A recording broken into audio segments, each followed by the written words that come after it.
હું અત્યારે અમદાવાદમાં રહું છું, પરંતુ જલ્દીમાં જલ્દી મારો પ્લાન છે ગામડામાં સેટલ થવાનો. કારણ કે મારા ફેફસા હવે સહન નથી કરી રહ્યા. મારું હૃદય 72ની જગ્યાએ 82 92 સુધી ધબકે છે. કેમ? બ્લડ પ્રેશર આવી છે એવું છે? બિલકુલ નહીં. હવા શુદ્ધ નથી. હું અમદાવાદમાં હોવા છતાં પણ પ્રોબ્લેમ છે, તો વિચારો દિલ્હીવાળાને કેટલી પ્રોબ્લેમ હશે. મેગા સિટીવાળાને તો જબરદસ્ત પ્રોબ્લેમ હશે આ વસ્તુથી. તો મારે પૈસા નથી કમાવા, મારે જીવનને સાચવવું છે. જીવનને સાચવીને ભણતરને આગળ વધારવું છે અને ભણાવીને લોકોને બતાવવું છે કે આપણા દેશમાં ઇકોનોમી કરતાં એન્વાયરમેન્ટ વધારે ઇમ્પોર્ટન્ટ છે. એન્વાયરમેન્ટ જ સારું નહીં હોય તો ઇકોનોમીનું શું?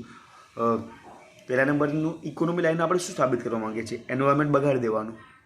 જે દેશમાં શ્વાસ લેવામાં પ્રોબ્લેમ થતી હશે એ દેશને કોણ? બિઝનેસવાળા આવશે? શું તમને એવું લાગે છે? ભાઈ, વહેમમાં રહેતા હોય ને તો બહાર નીકળી જજો, બને તેટલા જલ્દી નીકળી જજો.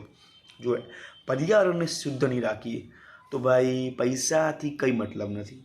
જીવન 30-40 વર્ષથી વધારે નહીં હોય તો પૈસાનું કરવાનું શું? ભગવાને આ દુનિયાને જોવા માટે તમને મોકલ્યા છે, નહીં કે કમાવા જ માટે. આવા જેટલું જલ્દી તમે સમજી જાઓ એટલું વધારે સારું છે. નકર બહુ જ પ્રોબ્લેમ ક્રિએટ થશે તમને, અને પછી બચાવવાવાળું કોઈ નહીં હોય.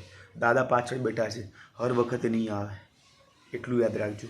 એમને પણ કીધું છે, આપણા મહાન ગ્રંથોમાં પણ પ્રકૃતિને એટલી જ પૂજાય છે, પરંતુ અત્યારે લોકો ધાર્મિક હોવા છતાં પણ પ્રકૃતિનો વિનાશ કરે છે. મને સમજાતું નથી આ કયા પ્રકારની ધાર્મિકતા છે. હું અવાજ ઉઠાવીશ. મારે મારા પર્યાવરણને સાચવવું છે, માત્ર બોલીને નહીં, મારે કામ કરીને. અને કામ ચાલુ છે. પહેલાં તમને સમજાવવાનું અને પછી હું ઓન ધ ફિલ્ડ કરીશ. બધું જ ધીરે ધીરે પ્રોસેસને ફોલો કરવાની છે. બધા જ કામ ધીરે ધીરે થશે. તમે મનુષ્યને નહીં સ્વાર્થી માનો છો, પરંતુ હું કુદરતને બહુ પ્રેમફુલ, બહુ ગ્રેટફુલ માનું છું. અને આ કુદરત જ્યાં સુધી છે ત્યાં સુધી આ મનુષ્ય છે. કુદરતનો અંત, મનુષ્યનો અંત. જેટલું જલ્દી આ વાત પણ મગજમાં ઉતારી દો એટલું વધારે સારું. બાકી એવા ભરાશો ને કોઈ નીકાળી નહીં શકે.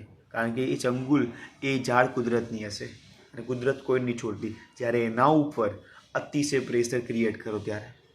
સમજ્યા કે નહીં? ચલો, હું તમને સમજાવવા માટે જ વાત કરું છું. બાકી મારી વાત ક્યારે નકામી હોતી જ નથી. આલતું ફાલતું જલાલતું બાકી બીજા બધા કરે, બાપુ ક્યારે ના કરે. એટલું યાદ રાખજો. Bye, love you all. સ્વાસ્થ્યને સાચવજો. પૈસા પછી, સ્વાસ્થ્ય પહેલાં.